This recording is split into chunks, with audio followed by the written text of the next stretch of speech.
And last but not least, if not now, when?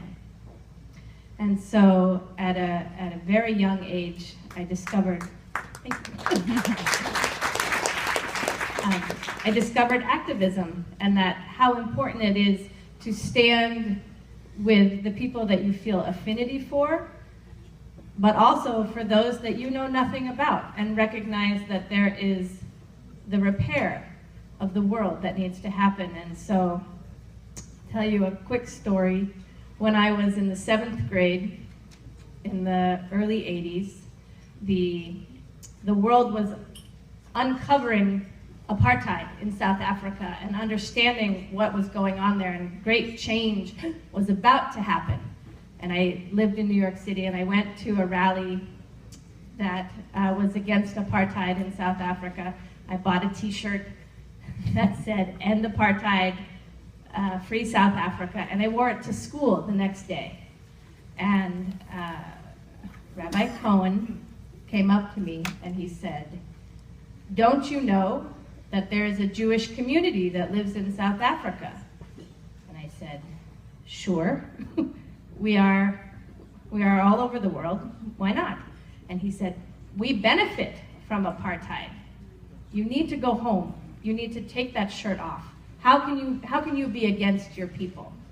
And I had to go home because he sent me home.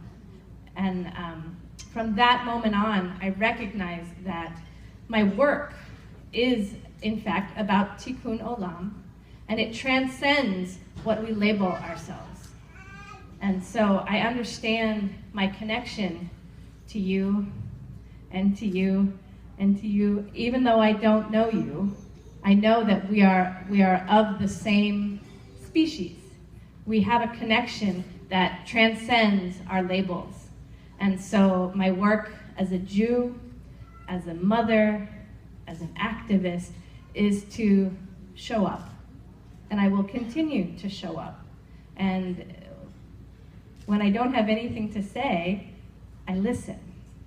And when I have something to say, I will respectfully find my place.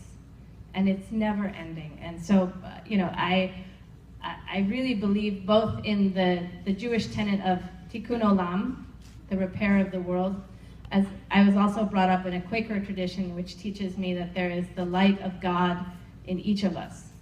And so my activism is deeply rooted in both of those things.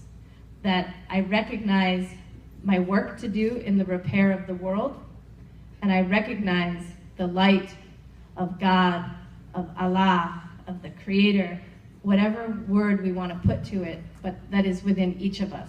And so my activism, as much as it is political, it is deeply, deeply spiritual. And I'm also very good at putting my foot in my mouth, which I think is an important part of coalition building. I know very little about Bangladesh, and I'm so excited to be here with all of you, if not a little frightened, because I don't know, and I don't know what I don't know, but I'm here, and I'm ready to speak, and I'm ready to listen. Thank you. Thank you, Laura. You may not be sure why you came